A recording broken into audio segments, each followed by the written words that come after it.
Everyone, my name is Catherine E. Ilico, and we all tackle about the strategy, marketing, and finance, accounting, R&D, and miss issue.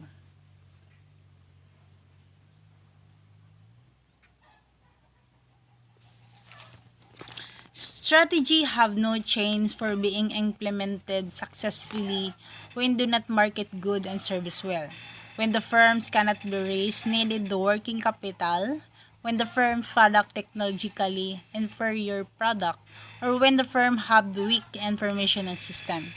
This chapter examine the marketing, finance, accounting, and R&D and miss issue that are central effective to strategy implementation. Strategy implementation is the translation of choosing strategy into organization action so as to achieve the strategy goal and objective. As the monitor in which organization should be developed, utilized, and amalgamated. Organizational structure control the system and culture to follow the strategy that lead to competitive advantage and better performance. Here's the main step in complementing the strategy. First is developing organization having a potential of carrying out strategy successful. Next is disbursement of abundant resources to strategy essential activities. Three is creating strategy encouraging policy. Four is developing the best policy and program for the constant and improvement. Five is linking the reward structures to accomplishments of results. Six is making use to strategy leadership. First, non-natural strategy implementation. Less than 10% of strategy probability successfully implemented. Strategy implementation is directly affect that the live plan manager, sales management project manager, personnel, manager, staff, and manager supervisor to all employees. Current marketing issues. Some examples of marketing decisions that may require policies are as follows. Number 1. How to make advertisements more interactive and more effective. This means that making advertisements more interactive can improve their effectiveness. Number 2. How to best take advantage of Facebook and Twitter conversations about company and industry. This means that taking advantage of social media conversations about the company and the industry can help enhance marketing efforts. Number 3, to use exclusive dealerships or multiple channels of distribution. This means that deciding on exclusive dealerships or multiple channels of distribution is important for distribution strategy. Number 4, to use heavy, light, or no TV advertising. Number 4, choosing between heavy, light, or no TV advertising can affect the brand awareness and sales. Number 5, to limit or not the share of business done with a single customer. Number 5 means that limiting the share of business with a single customer can mitigate risk and maintain diversification. Number 6, to be price leader or follower. This means that being a price leader or follower can impact market share and profitability. Number 7, to offer a complete or limited warranty. Offering a complete or limited warranty can affect customer satisfaction and brand reputation. Number 8, to reward salespeople based on straight salary, straight commission, or a combination of salary and commission. This means that salesperson compensation can be structured as straight salary, commission, or a combination affecting motivation and performance. Marketing of late has become more about building a two-way relationship with consumers than just informing consumers about a product or services. This means that marketing now emphasizing establishing a dialogue and fostering a mutually beneficial relationship with consumers rather than solely promoting products and services. Number 1, companies should encourage their employees to create wikis websites that allow users to add, delete, and edit content frequently. Number 2, firms should provide incentives to consumers to share their thoughts, opinions, and experiences on the company's website. These two statements suggest ways for companies to engage with their employees and consumers in a more collaborative and interactive manner.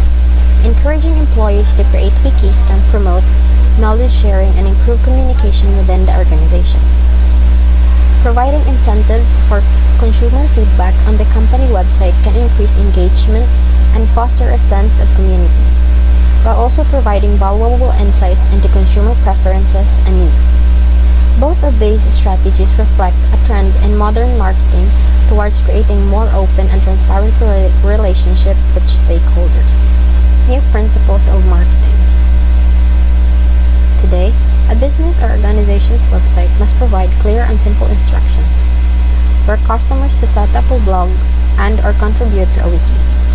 Marketers today monitor blogs daily to determine, evaluate, and influence opinions being formed by customers. In today's digital age, businesses and organizations must prioritize user experience and provide clear, concise instructions for customers to engage with their website and contribute to user-generated content such as blogs and wikis. Additionally, marketers actively monitor and analyze online conversations on blogs and other platforms to gather insights, evaluate sentiment, and influence customer perceptions and opinions of their brand. The new principles of marketing according to Paris, Skinner, and Wimberg. Letter A. Don't just talk at customers. Work with them throughout the marketing process. Letter B. Give consumers a reason to participate. Letter C. Listen to and join the conversation outside your company's website. Letter D. Resist the temptation to sell. Instead, attract. Letter E. Don't control online conversations. Let it flow freely. Letter F. Find a marketing technologist. A marketing technologist is a person who has 3 excellent skill sets in marketing, technology, and social interaction. Letter G. Embrace instant messaging and chatting. Paris, Skinner, and Wimberg's new principles of marketing emphasize the importance of collaboration and engagement with consumers in the digital age. Marketers should aim to work with them rather than simply talk at customers throughout the marketing process, and give them compelling reasons to participate. This involves listening to and joining conversations outside the company's website, attracting customers rather than solely selling to them, and embracing the free flow of online conversations. Finding a skilled marketing technologist who is proficient in marketing technology and social interaction is also crucial, as is embracing instant messaging and chatting means of communication. Overall, these principles reflect a shift towards more customer-centric and participatory marketing strategies. Number 3. Although the exponential increase in social networking and business online has created huge opportunities for marketers, it also has produced some threats. Perhaps the greatest threat is that any kind of negative publicity travels fast online. This means that the rapid growth of social networking and online business has created significant opportunities for marketers, but it also poses a significant risk as negative publicity can quickly spread online and damage companies' reputation. Number 4. In increasing numbers, people living in underdeveloped and poor nations around the world have cell phones but no computers. So the internet is rapidly moving to cell phone platforms.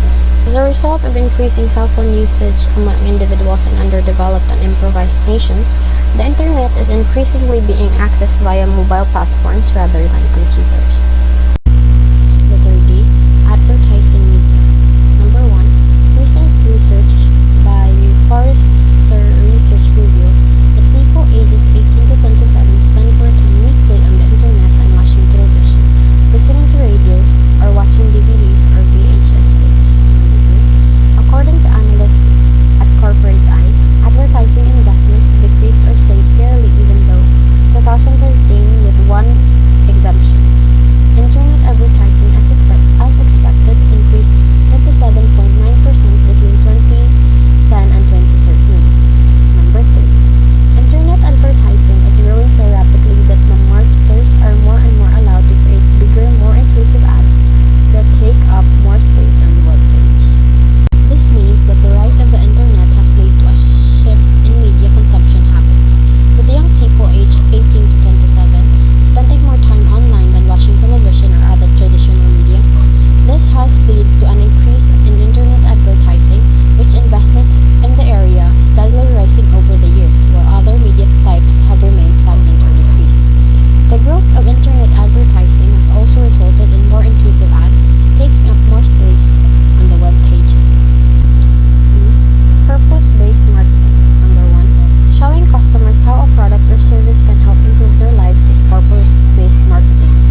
market development involves increasing sales by introducing existing products to new markets, while product development involves introducing new products to existing markets.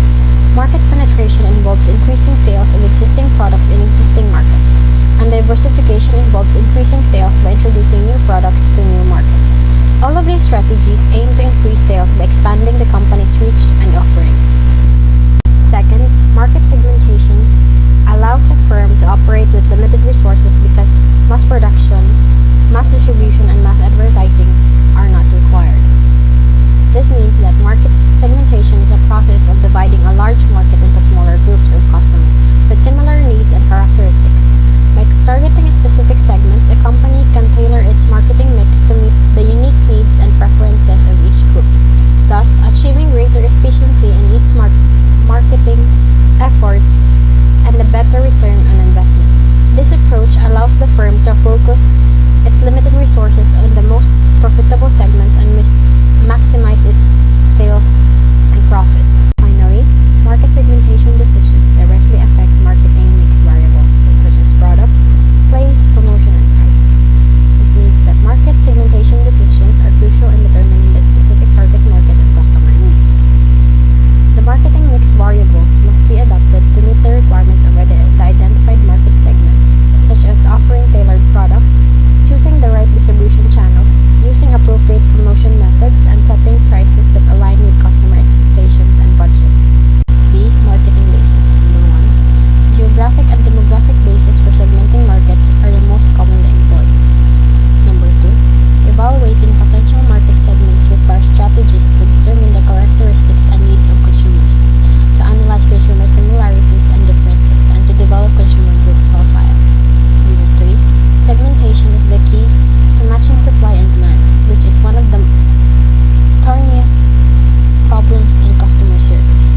This means that market segmentation is crucial in creating an effective marketing strategy because it allows companies to tailor their products, services, and marketing efforts to specific groups of consumers who share similar needs, preferences, and characteristics. By understanding the unique needs of each market segment, companies can improve their ability to match supply and demand, leading to increased customer satisfaction and revenue. Letter C. Retention-based segmentation. Retention-based segmentation is a market segmentation approach that focuses on identifying and targeting existing customers based on their behaviors and characteristics to increase customer loyalty and retention. Number 1. To aid in more effective and efficient deployment of marketing resources, companies commonly tag each of their active customers with 3 values. Tag number 1. Is this customer at high risk of canceling the company's service? Tag number 2. Is this customer worth retaining? Tag 3. What retention tactics should be used to retain this customer? By tagging each customer with these values, companies can prioritize the retention efforts and allocate their resources more efficiently and effectively, as they can focus their retention tactics on the most valuable and at-risk customers. Number 2. The basic approach to tagging customers is to utilize historical retention data to make predictions about active customers regarding whether they are at high risk of canceling their service, whether they are profitable to retain, what retention tactics are likely to be most effective.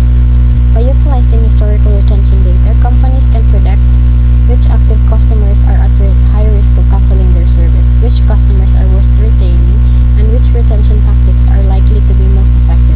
By tagging customers with these 3 values, companies can make more informed decisions about where to allocate their marketing resources, enabling them to maximize their return on investment and increase their chances of retaining high-value customers. Letter D. Does the internet make market segmentation easier?